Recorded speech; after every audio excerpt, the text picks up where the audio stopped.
Yeah, I'm not even just saying this. I literally think I manifested this. Like, after I saw you at Simi and Hayes' house, so that was a couple months ago, and then a few weeks ago, I was talking to my social media girl randomly. We were just talking about a bunch of stuff, and just kind of what I would love to represent, just talking about a new chapter for me and whatever. And she was like, who would you really want to like talk to or whatever? And I was like, it'd be so cool to talk to Jay. And she was like, that would be really cool. And then we kind of that was kind of the thought and whatever. And then you hit me and I was like, no freaking way he's hitting me right now. So I was like, absolutely. This is like perfect. It's the universe just putting it in perfect timing, because that makes me so happy, because it was exactly the opposite way. So I've for a long time had people that I'd love to sit down with. And every time I saw you do something with mental health and Vogue or any of the segments that you ever did, I was just like, she's amazing. Like, you know, it's incredible the way you were talking about it when you'd post about it. I'd be like, oh, this is incredible. Like to see you speaking so openly about it and vulnerably about it. And so I've always wanted to do this. Yeah. And then, but we've never really crossed paths. Right. And so I'm always just a bit like, and I don't like asking friends of friends when I haven't met someone. And so I was like, that day I had to like pluck up the courage and be like, look, I'm just going to ask her myself. No, because it's easier when I ask direct. And I know Christy. So But I was like, it's nicer when I told my team too, I was like, it's so much nicer when there's like a personal connection. For sure. And someone really feels comfortable. Rather than it's like a PR thing. No, it was so perfect. Like when I think back to it, I'm like, that was me just trusting the universe and not pushing for anything. And I knew it was going to kind of happen when it was supposed to. And it literally did. And it did, so you felt it too. Yeah, I did. That means the world to me. Yeah. Right. And I hope that this is the start of spending more time together. Genuinely. Me too. Yeah, off camera too. I would love that. Because like, I think also, I don't know, like I admire people like you. I admire like, you know, the Michael Polans and Michael Singers and Wim Hofs of the world. And I feel like you fit in that category for me of just people that are, because, you know, I know a little bit about your story. I'd like to actually know more, which would be really cool to actually, I know we're obviously not here for that exactly. But for me, just personally, like I'd love to know more of your story. I know that you've had quite the experiences, and I think that's so cool. I'm like so intrigued by people with just that amount of curiosity and like determination and patience. Like that takes so much patience to be like you or like any of those people that I just listed. It's so cool to me, and I wish for myself, but I'm working on it. No, so. You're that curious too. You're that curious. I am. It's just, you know, that level of, like I said, patience and determination is like, it's a gift. Like that is like a really, really amazing gift. And like I said, like I'm just working on it all the time, and that's my goal in life, I guess. Well, I think I feel the same way about you again. That, and by the way, I love all those people you just mentioned too. So feel very honored to be put into that group of people. And we've had Wim on the podcast before too, so he's been a guest. But with you, I feel the same way back when it's like when you see someone who is so curious, who could get away with not worrying about these things if you don't want to, but then still being courageous enough to talk about these things, and then using your platform as a space to open up these dialogues. Like that is as, if not more important as well as doing the work and doing the path. Yeah. And I mean, I can see you doing the work. It's fun watching you do the work and figuring it out. I love working on myself. Like it is actually like a passion of mine. And like, I find so much comfort and joy in like actually finding where I think I could better myself and being like, even if it's physical as in like my physical health or working out, or I just started doing, speaking of Wim Hof, I just started doing like cold plunges and ice baths. And like, even if I don't have the time to go outside, I just got a cold plunge. I did it right before I got here. It's the best thing ever. I did it's it this also, weekend, so, again, it takes so much mental, the whole thing of it is all mental. So I don't know, just stuff like that I really love. So I'm always trying to just be the best version of me, and so I just love that. It like actually makes me feel really good. I love self-care, and I just love stuff like that. So it's been really cool. But it's cool for you to say that you enjoy seeing that from me, because there's always been kind of this weird part of it for me where I'm like, is this a pity party? Because I don't want it to be. Like I want this to feel very positive. I want to connect with people, and I guess that is my goal there, is to be like, there actually is this side of me that you may not know of, but the goal here is to connect and also not feel like I'm throwing some pity party for myself, because I want this to be a learning experience for everyone. I want this to be really positive and really, really well received. I want you to look at it and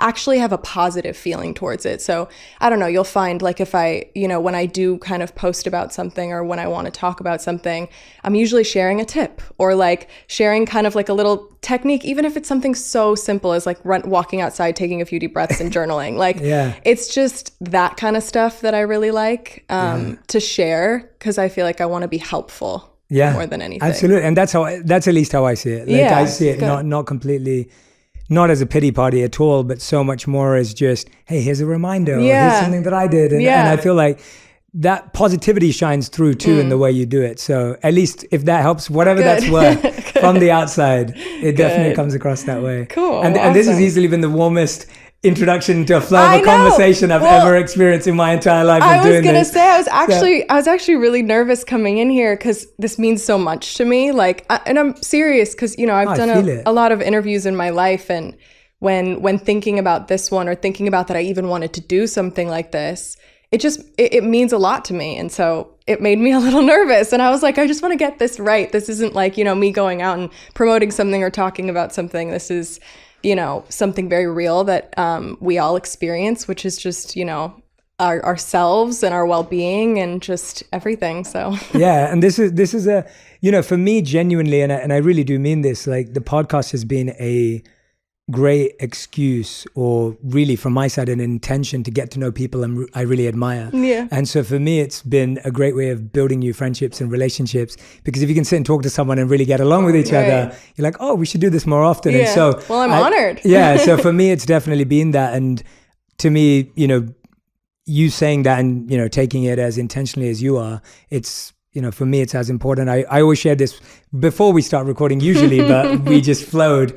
Hey everyone, welcome back to On Purpose, the #1 health podcast in the world. Thanks to each and every single one of you that come back every week to listen, learn, and grow. Now, it's very rare that I get to sit down with someone that I have admired for a very long time from afar, someone that I believe has inspired me through the sharing of their story, someone who speaks so vulnerably and openly about the things that I most care about: mental health, purpose, the journey of life and discovery and curiosity. And what I want to share about this person is when I bumped into them at a mutual friend's birthday party, and I just want to give a big shout out to Simeon Hayes, because this wouldn't happen without them. I love you, Simeon Hayes. You've been amazing guests on the podcast before as well.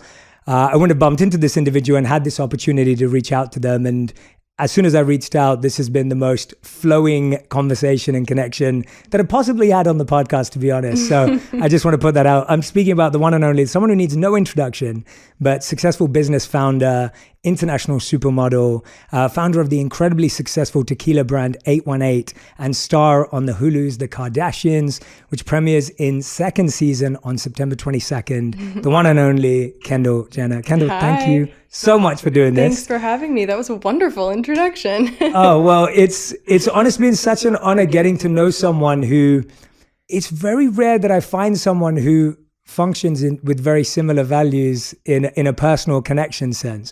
So when I reached out to you, I really meant everything I said, and I could have written you an essay, but I was like, let's spare her the details.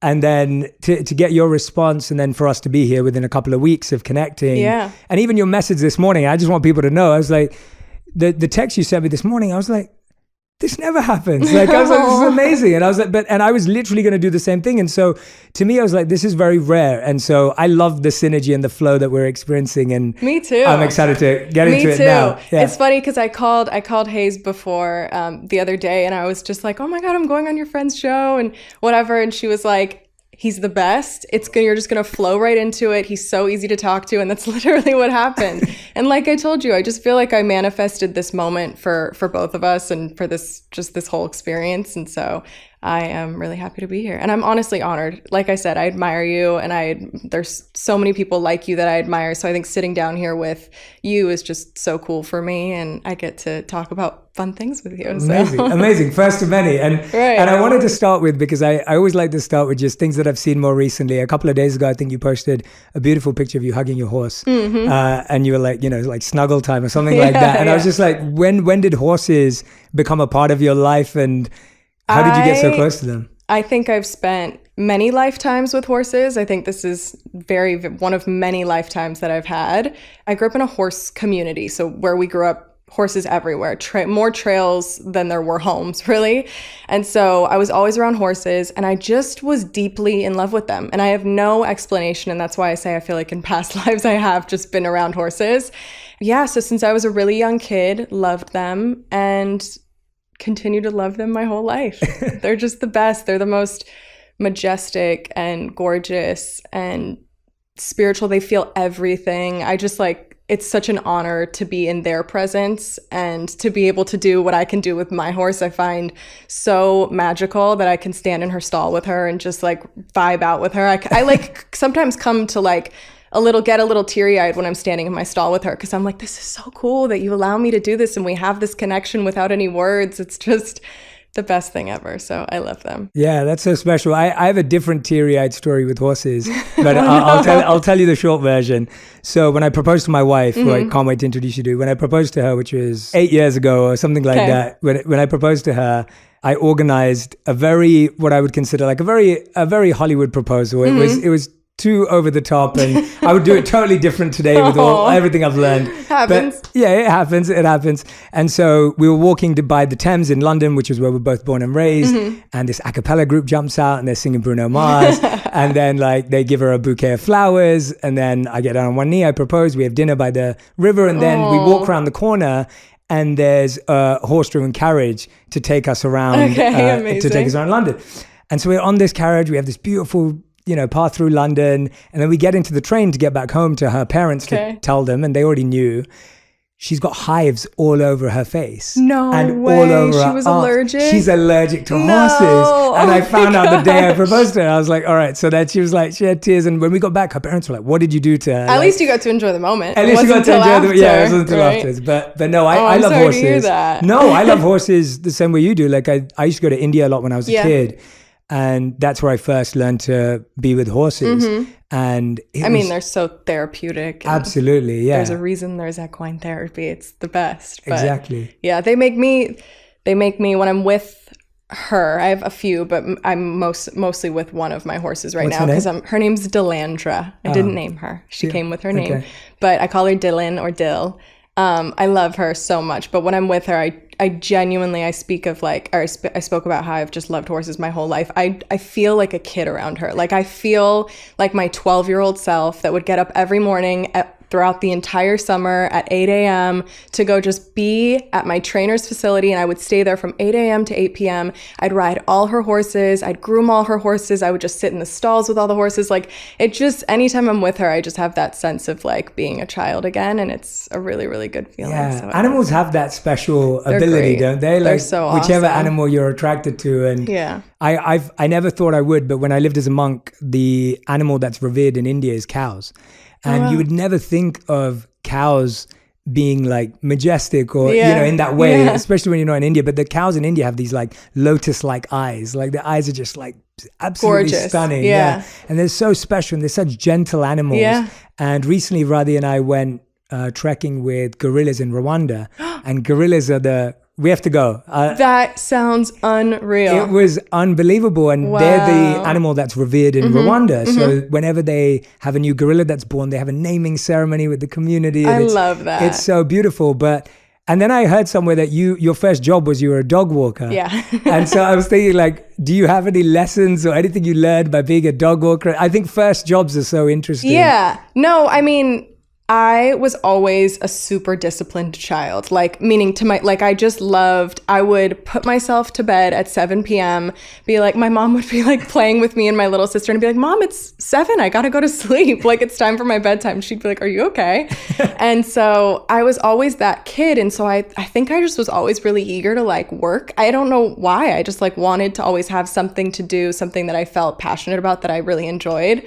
And so, when I was young, I put some flyers around our community and said I would walk dogs. And I ended up getting people that would let me have their dog for a few hours and take it for a walk. So I loved animals and I liked having something to do. So I was a kid that liked to be by myself with animals. So I think that was a cool very fitting thing for me because I got to be by myself walking, but then also experience all these little dogs with me. So. Yeah, I wish I did that. I used to deliver newspapers. So that was my first job. And it's not as glamorous in London because it's raining. Was that what you were desiring, or was No, that I was more just 14 years old and wanted to make some money. You're just like, I need to make some money. Right? Yeah. And so I was like, all right, I'm going to start doing this. And you don't get to, you'd see it in the movies where the paper boy just like chucks the paper at the door, but I'd had to actually go and put it inside. So my only interaction with dogs is they were on the inside grabbing the paper. Right. And so, yeah. Like barking at you. Yeah, they're barking and stuff. But I always love knowing about people's first jobs and how things started for them because of, obviously where you are today. But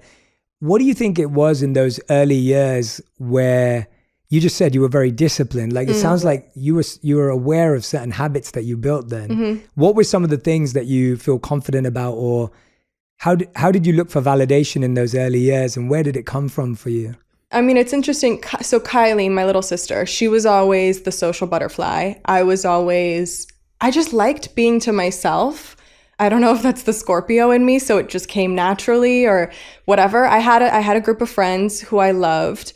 But I like can vividly remember just on the weekends not running to go be with my friends all the time. During the summer I was with them, but on the weekends in between school I was really just by myself. I would love to like hang out in my room. I like was kind of a nerd. I loved video games and like sitting on the computer and playing Sims all day. Like I just kind of liked being to myself, and then all day long during the summer was with my horses. And yeah, I don't know. It just brought me joy. I don't think I have like a super long explanation for that. It was so simple for me as a kid. Like it was just as simple as that made me happy. And that's just what I wanted. And it explains, I guess, a lot of me now. I went through like a phase where I felt like I had to be around people. I think I live a very social life and my job is very social. So I was, kind of conditioned to want to be around people a lot. And then as, the pandemic came around, you're not around as many people anymore. And now I'm just re-enjoying being by myself, which is really cool. Yeah. And I had the best day on Sunday all by myself. I got up, I went and rode my horses. I took my niece to ride her pony. Just me and her. It was so nice. Brought her back home, went to my house, got in my cold plunge, went in my pool, laid out, journaled. Like I was having the best day and I was just pretty much all by myself. So I enjoy it so much. I love that. I'm sure that's so refreshing for people to hear too, because I feel like people may from the outside perceive a life, which obviously, like you said, for work, it's busy and it's social. And of course you have wonderful friends, but to know that you can feel comfortable in your own company, and that's been a habit that you've developed over time. I crave simple things. Like I love my life and I love my job. And I feel so fortunate that I have been placed here, that for some reason I was given this life. Like I feel immensely grateful for that. And I have had so much fun. And I like think back on just the experiences that I've had this far. And it's shocking to me. I'm like, this is so freaking cool that I live this life. But at the end of the day, like when I am home and when I'm alone, like I crave the simple things. I love a simple day. I love just like a simple routine and being to myself and being around the people that I love, my small core crew. So yeah, that's beautiful. Yeah, I mean, I think that's what we're all striving for, is that passion in our careers and our work, and then the simplicity at home. What would you say? I was thinking about this, and I've watched so many of your interviews and read so much too, but what would you say for you has been one of your like proudest moments or greatest achievements, or something that you really feel like, and internally, I mean, like for the basis of our conversation, like something that really brings you joy internally when you think about it or when you had it? Like I said, I look back and the things that I've accomplished, just even my job, like I think I really at one point when I was younger, decided I want to be a model and this is what I want to do. And the fact that I executed, because we talk about that determination, like I was 14 years old when I kind of made that decision and was like, this is what I want to do. And I went to my mom and I was like, please help me do this. And I didn't stop until I was 24, that I was like, okay, I think I need to like take it back a notch, which we could also get into because that's a very kind of dramatic story. But like I just knew, and I think I'm proud of myself for being that kid and being determined to do that, and then executing and doing it to the level that I had done it, and that I guess I still do. But I also am proud of I think more so the self-work that I've done within that process. Because there was a long period of time, I'd say the core 5 years of it, that I was extremely overworked, not my happiest, not because I wasn't doing what I loved, but just because I was overwhelmed. And I felt like I was saying yes to everything because I felt really, really grateful and really honored to be in the position that I was in. So I was always saying yes. And it just took a lot out of me to the point where I just wasn't happy anymore. And so I had to set those boundaries for myself when I was about 23, 24. I'd say a year before the pandemic. So yeah, I was probably 23. I really set boundaries for myself, and I was like, I want to continue to do this because this is what I love. But I need to start saying no when I can and prioritizing me and prioritizing my happiness and my well-being. Yeah. And it has done wonders for me. I feel like I can show up better for myself, and I can show up a better person for the people that get to be around me that day and, that I work with on that day. So yeah. So that's what I'm proud of. Yeah, sorry to give you a long answer to your question. That's an amazing. I won't say I was hoping for that, because I'm always open to wherever anyone's life experience goes. But there's a part of me that loves hearing that. I really appreciate hearing that, because when you've achieved so many incredible things in your career, which you have, to then say, well, this is the part, knowing how to navigate it, or making the right choices at the right time. Healthy balance. The healthy balance. It's so important. It's important for all of us. Yeah. We have to, this is what we're prioritizing, Yeah. So how did you find the courage to do that at the 23 mark? As you're saying, you're in a competitive industry. As you said, it was overworking. It's fast paced. I'm guessing there's comparison in that industry. There's competition in that industry. Of course. It's not an easy space to be. You're in the top 0.01% in your industry. Right. So it's hard. And the reason I ask this is because I work with so many people in this space, and to have the courage to say, no, I know that if I sort this out, then all of this is going to be just fine. That actually takes more courage than we recognize. We realize that when you have nothing, then there's nothing to lose. You can actually have a lot of courage. Right. But when you have everything and there's everything to lose, and a lot of the time, at least what I've heard in town is, older managers and agents, and I'm not saying you have any of this, but people that I know will be told, well, hey, if you don't do this, you'll be forgotten next year, or, your career is only going to last another 6 months. How did you have that courage to say, no, I need to do this? Where did that come from? And I think that it's I've never thought about it that way, to be completely honest with you. I just knew that if I had gone any further, that I was going to lose myself. I was on the teeter-totter edge of that point where, had I gone any further, I was probably not going to be great. It was so important to me to feel good that I just knew that it was something that I had to do. And I can't say, you're absolutely right. There were so many people around me that had told me not to say no, and told me not to say no, told me not to stop. I fought my way out of it a little bit, because there were people that had worked for me that, didn't want me to stop because it might have benefited them. Of course. But I got to that point, and I just knew I had to do it. And I don't know. I don't know how to explain it, I guess. Yeah. It was just such an unbelievable sensation that I had, where I knew that if I do this, I'm going to be better for everyone. And I'm going to be better for myself, which means I'm going to be better for the people around me. And I have to do this. And so it wasn't really, I want to be able to live with happiness. God forbid any of this ever went away. And I think that was a big moment for me, of being like, I'm going to be okay if I don't get this job tomorrow. And I'm going to be okay if I don't get that job in a month. If I have to take this time to do whatever, things will come. Everything's going to work out the way it's supposed to. And I had to trust that. So. Yeah.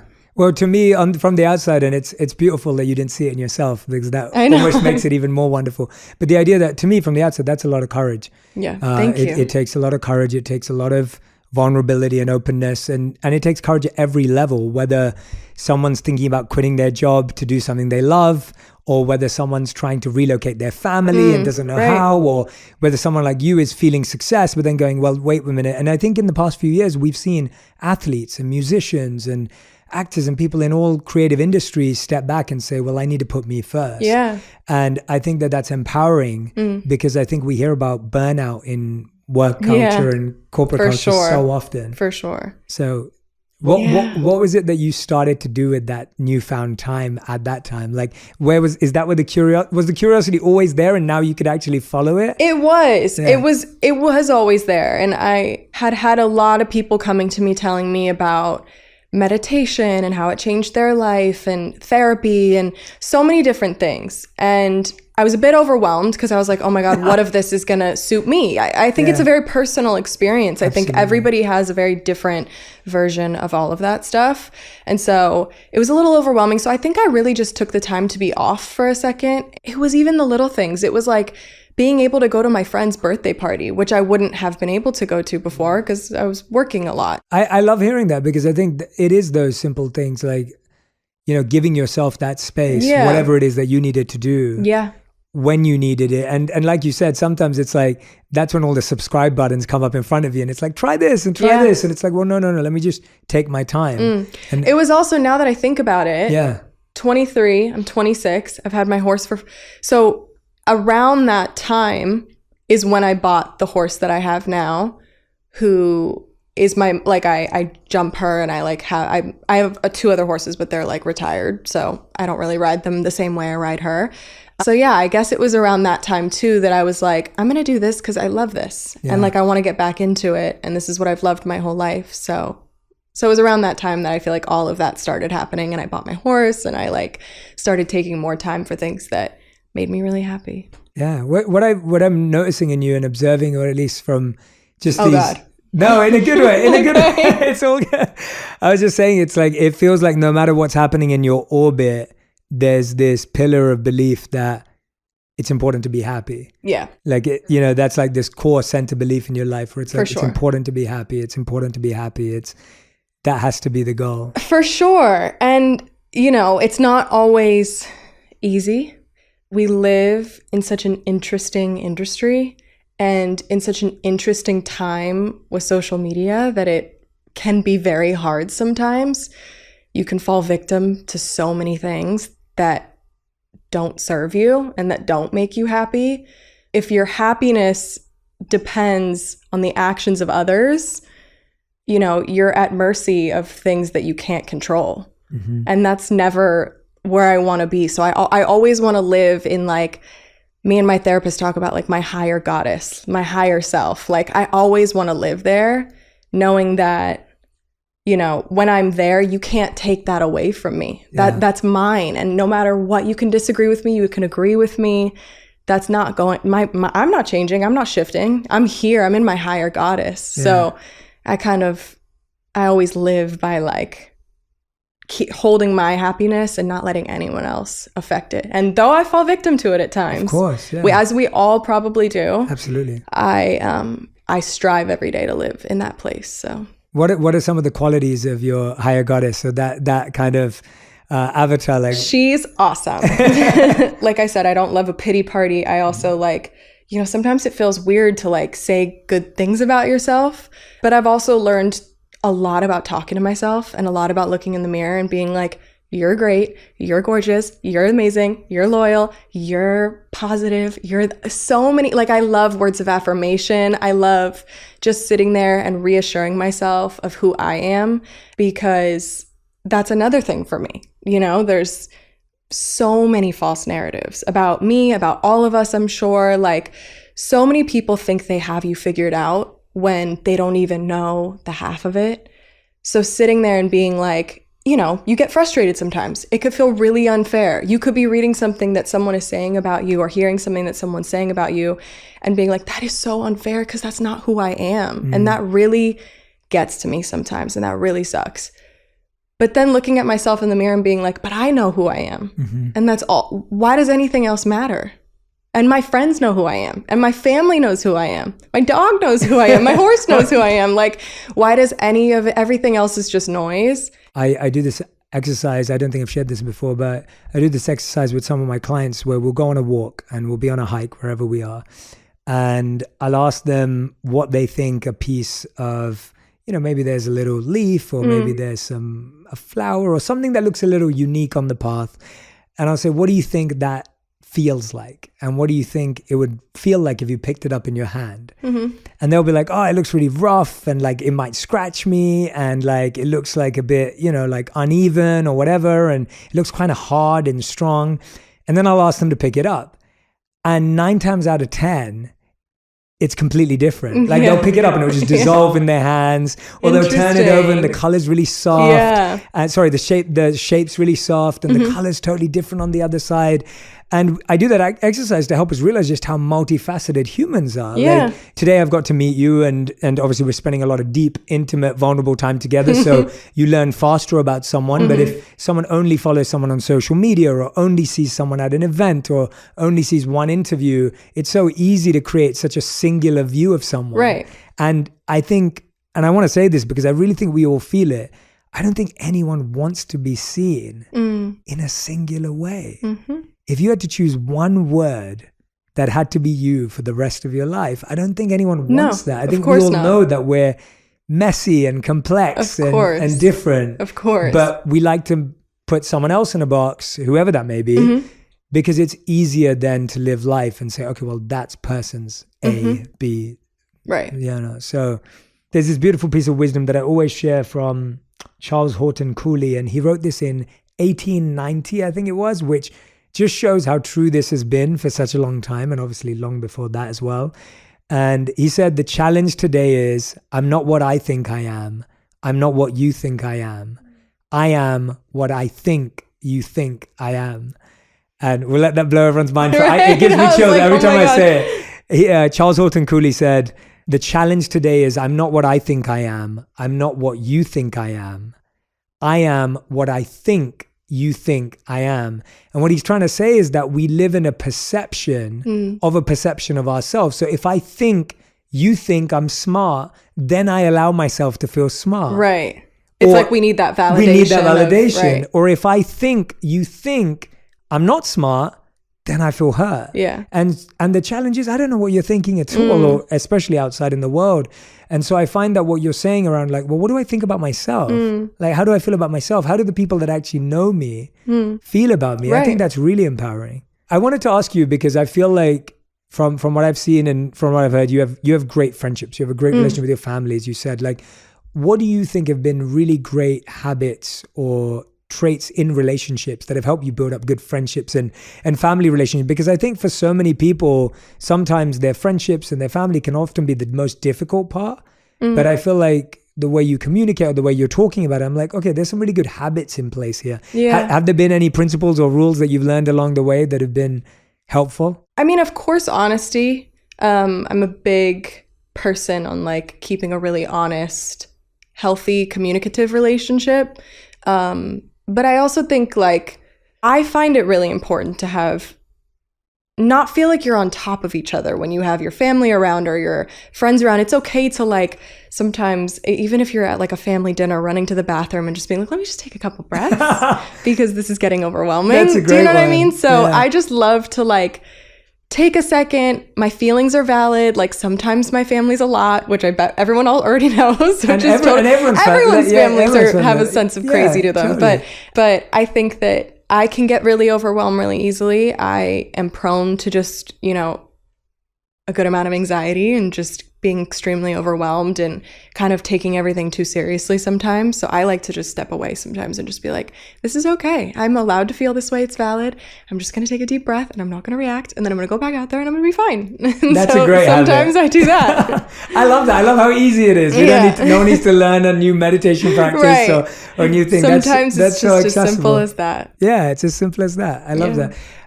One of the things that, which really touched my heart when I saw this, because I think when things happen in culture and everyone talks about it, but sometimes you're like, okay, well, I can tell that there's a real connection here. Like when you lost Virgil, right? Like that, when I saw your message and what you spoke about it, I was like, wow, this is someone who had a really deep connection with this individual.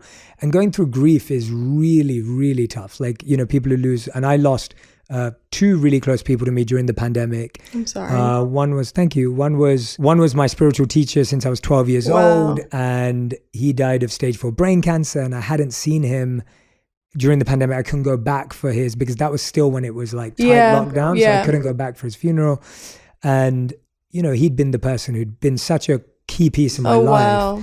And then the other person, pretty much in the same year, was my best friend as a monk. So he was still a monk. Wow. And he happened to get cancer and he passed away during the pandemic. I couldn't see him either. And he was my age. And so to lose someone that was, you know, and he was still there. And so, And so when I saw your wonderful tribute to Virgil as well, I was like, you know, how do you process something like that when, you know, it's not only industry friends, but genuine friendship beyond that, and just well, my first thought here is, why is it always the best people? Like, why is it always these people that are just such balls of light in everyone's life? It's like, so you just think about it and you're like, this is so unfair, and you're going through every emotion.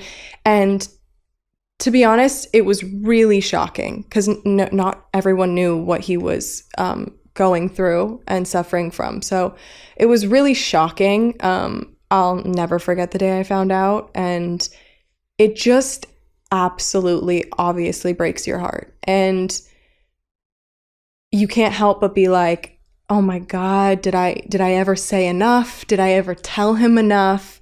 It's really interesting to share that feeling with so many people. Yeah. It feels good in a way. And you're just like, it makes you feel so human. And you're sharing this emotion with people that knew him, people that didn't know him, people that just loved him from afar.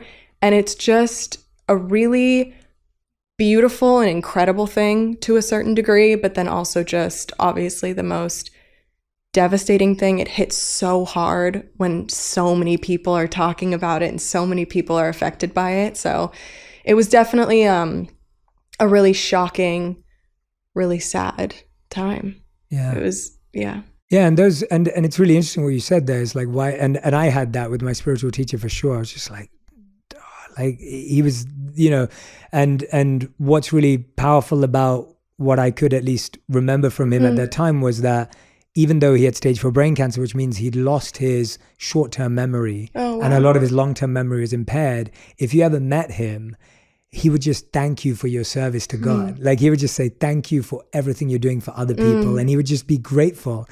And I was just like, that's exactly how V was too. He was the most positive, lived life, like, appreciative, wanted to say yes to everything, wanted to just be there for everyone. You could literally ask him to design a pencil for you and he would be like, it'll be done tomorrow. What else do you need? Like, he just had so much to give and he gave it. And that was pre his diagnosis. That was like, that was just who Virgil was.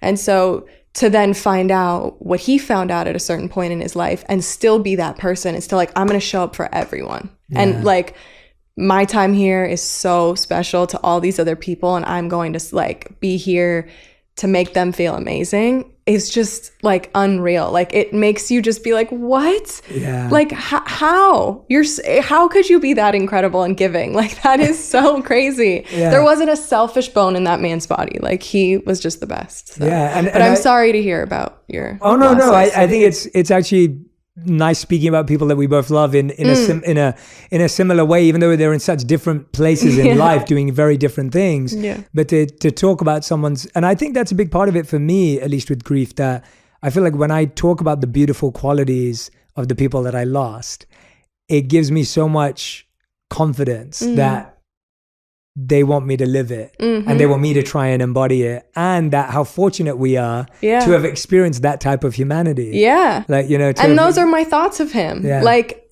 I think all we ever really want as human beings is to be, you know, when we do leave this earth, we want to be remembered so beautifully and positively. I know, at least I do, of course, but like, you of course want to make people feel something. And he made so many people feel something. And for that, it is so special. Like, they say that we have our purpose here. And I know that he fulfilled a purpose here that he was supposed to fulfill. And I think I think about it beautifully. Like, obviously it's a very, very sad situation and it breaks my heart, but I have nothing but beautiful thoughts of him, and I think that's really cool and really special. So yeah, thank you for sharing that too. Yeah. And I had to ask you because, Yeah, I love hearing amazing things about amazing people that, because I think so many of the most incredible people, I grew up reading about people that I never met. And I spent a lot of my life studying books about people that I never met. So Malcolm X and Martin Luther King and Einstein, and people that I really see as people that have directed so much of my life from how they lived. And I feel like he was potentially one of those people that I never met him, but whenever I hear about him, I'm just like, for sure, oh, this is someone that we could learn from. Sure. You spoke about purpose there. I was wondering, how has your purpose changed? You had this very confident view of, I want to be a model, you've superseded, exceeded, and continue to flourish in that world. And I always wish that you do. How has your purpose evolved as that time's gone on? I think I've learned a lot. I've learned a lot about myself, about what I want from my life, and which is kind of what we've been talking about. But I'm actually really excited to get older and to learn so much more about not only myself, but like the journey and the path that I guess want to take and want to be on. So I'd say, my purpose has evolved from obviously within business, doing what I want to do and making sure I'm happy and finding the thing that I love and all those things. But I've kind of, like I said, really tuned into me. And I think my purpose, at least at this very moment, and what I've kind of evolved into is my higher goddess. Like, I am determined to tune into her at all times. But also, as I get older, I have so much that I want to connect with other people and with, AKA social media and people that may not know me personally, and just, the following. Like I said, I was given this life for some reason. For whatever reason, I was placed here, and I do feel a purpose to share and connect and put a smile on people's faces or make someone feel a positive feeling. And so I think that within me wanting to achieve, me tuning into my higher goddess, I think that also entails me being a great version of myself for other people to then experience, and my tips and my tools and whatever I can share, whatever help I can give. I really, as corny as it sounds, I want to spread love. Like, I want people to feel love. That's really, I guess, the purpose. Yeah. That's beautiful. I mean, what more could you ask for? Yeah. Right. Yeah. And it is funny that so much of the stuff that is corny or, whatever, that's the stuff that's true. Right. Like, that's the stuff it is. There's also we all just like live in it's an interesting time, obviously, and it can feel really negative. Yeah. And I tend to stay off of platforms like social media platforms because it's hard to look at sometimes and it feels really negative. So I feel like we all just need a little bit of a smile sometimes. Yeah, I agree. I post these videos every day, which are just these fun, silly things that happen in the world that my team will find, I'll find.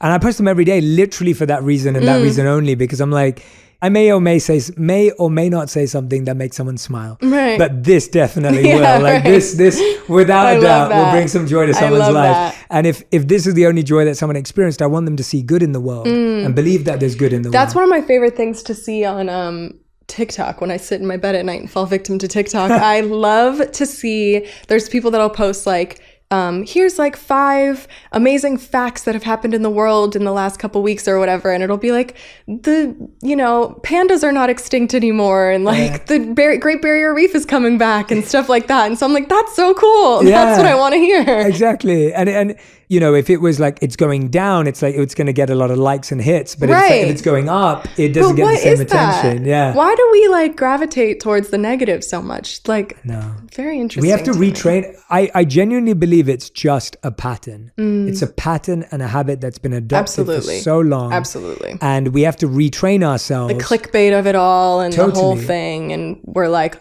that's going downhill. I need to see what's happening. And we just like... We do need to retrain our brains. It's exactly what it is. Yeah. And it starts with what you said earlier. It starts with how we see ourselves. It is all from that. If someone looks in the mirror, as you were saying earlier, or if someone just reflects on themselves, not physically, but just internally, most of us will spot all the negative things about ourselves. And then we take that out into the world and spot all the negative things about everyone else. And then we take that out into social media. So that just propels from... if you it's ask all me, a reflection it's of, all, yeah. right. If we ask someone to sit down and write down, as you said, we feel uncomfortable taking a compliment, or we feel uncomfortable saying something nice about ourselves, right? Exactly. And so it all starts with our relationship with ourselves. If we were able to find 3 good things about ourselves today, I promise you're going to find 3 good things about the person sitting in front of you, and that will exactly. Yeah. I do a lot of like inner child work with my therapist, and there's actually a trend on TikTok that was going around, but coincidentally enough, we ended up naturally speaking about it in my session, and it was like this trend on TikTok, I guess, that was like a girl being like, anytime you're being mean to yourself, just think this is who you're talking about. And then it flashes to like a photo of her as a kid. Yes. And so me and my therapist were talking about something similar, and she was like, why don't you find like a photo of yourself and put it on your bathroom mirror, so that every morning, every night, every day when you walk into your bathroom mirror, you're looking at her and you're remembering that if there's anything negative that you're ever saying about yourself, if you're ever being mean to yourself, you're talking about her.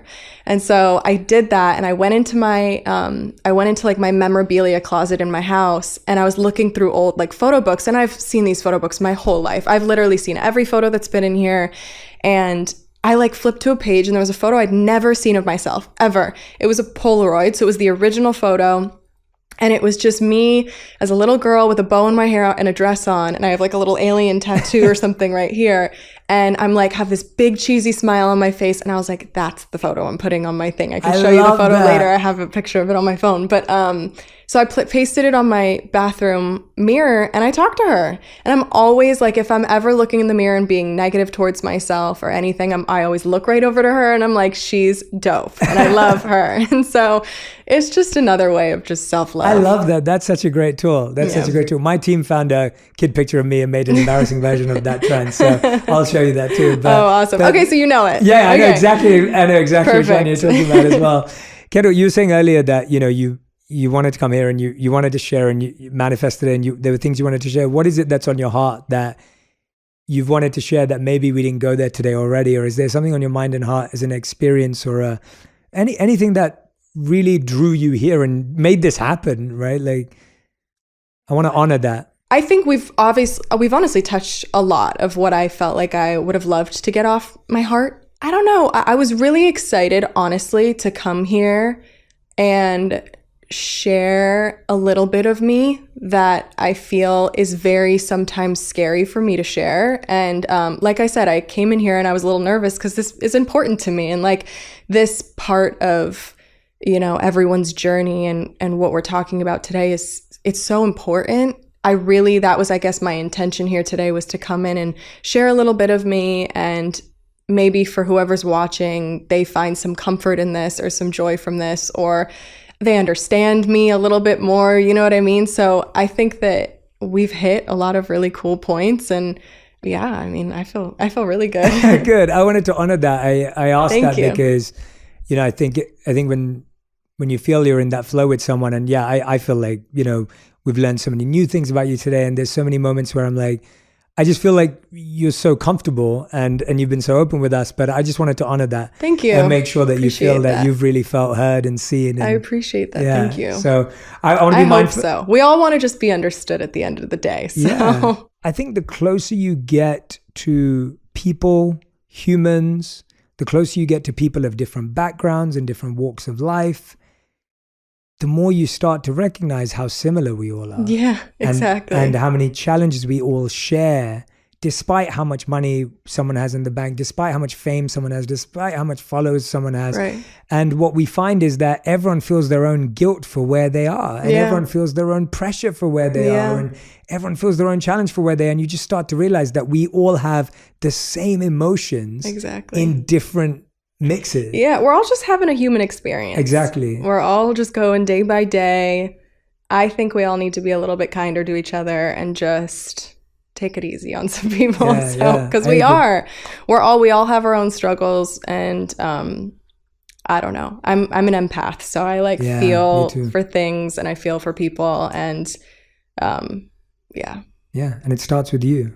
The person, Right. it starts Exactly. with, I thought you meant me. I was No, like, no, I don't want that power. I was like, thank you. No, but I meant that to our yes, listener. Like starts with yourself. It starts with yourself. Yeah, like absolutely. If you can be kinder to yourself, chances are you're going to be.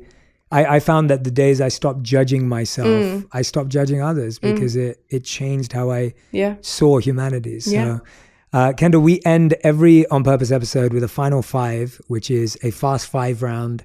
I ask you a question and you answer it with a 1 word or 1 sentence maximum. So it's super quick and short. Okay. And we have to whisk you away because you need to go to your next appointment.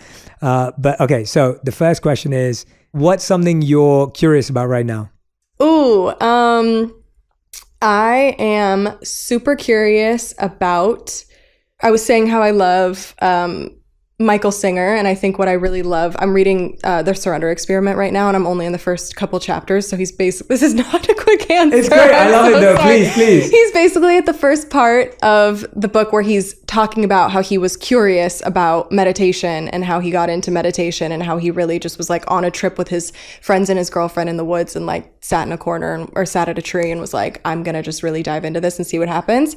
That's what I'm curious about right now. It's just actually like, I meditate, I do a lot of breathing work, breathing exercises, and I just really want to tap in like Michael Singer did. I love that. So that's beautiful. That's a great answer. That's a great answer. Second question, if there's anything that you're working on personally right now, what are you working on yourself? Is there any? Yes. I'm working on boundaries, and I'm working on I'm a stressor. Like I can stress about things in my mind and I overthink, and so I'm really working on like calming down and just letting things flow better and not being so controlling over things, especially that I can't control. Love it. So. Question number 3, what's your favorite thing about founding 818? Ooh. Or being an entrepreneur and being a founder? Probably that. Like I was a model and I worked for people a lot. I kind of love being my own boss and really being able to have my own a place where I can be creative and just really express my creativity and have so much fun doing all of that creative stuff. And I've learned so much, and learning about the culture and learning about the tequila and everything. Like I've just had the best time. So I love that. Question number 4, what's something you used to value but you don't value anymore? Validation. Great answer. I don't care anymore. Great answer. At least I'm telling myself that. Yes, yeah. Well, we have to make it a thought first. Right. Yeah. No, but it's true. Yeah. Like I used to care so much more about validation. I really don't care anymore. At least so as happy much. For you to hear Thank that. you. Yeah. 5th and final question. If you could create one law that everyone in the world had to follow, what would it be? Ooh, I would do like on like a Sunday, you have to take half the day and like not look at your phone or That's something. That's great. I love that. That's a legit law. That's great. Right? Yeah. Would be kind of nice. Or the full day. Or being really crazy. I love that idea. I love that. Kendall Jenner, everyone. This was amazing. Kendall, this honestly, and I'm excited to catch up afterwards too. Yeah. But there was just so much flow and synergy in this whole thing happening, and I couldn't thank you more for doing this with me.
here on purpose.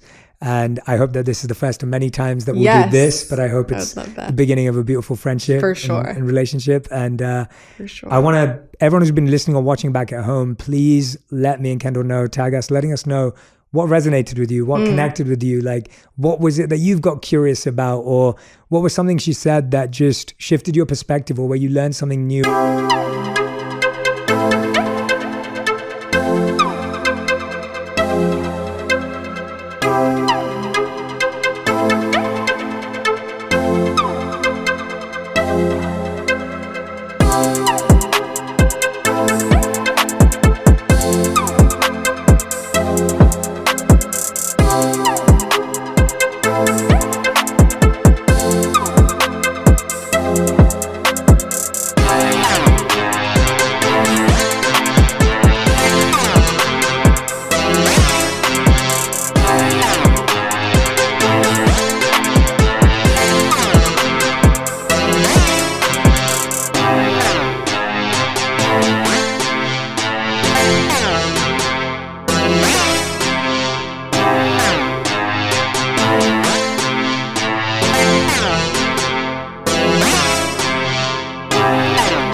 I'd love to hear it. I know there were tons of moments for me where I was listening going, this is amazing. This is incredible. This is awesome. So any wisdom nuggets that stuck out to you, please let us know, because I love seeing what made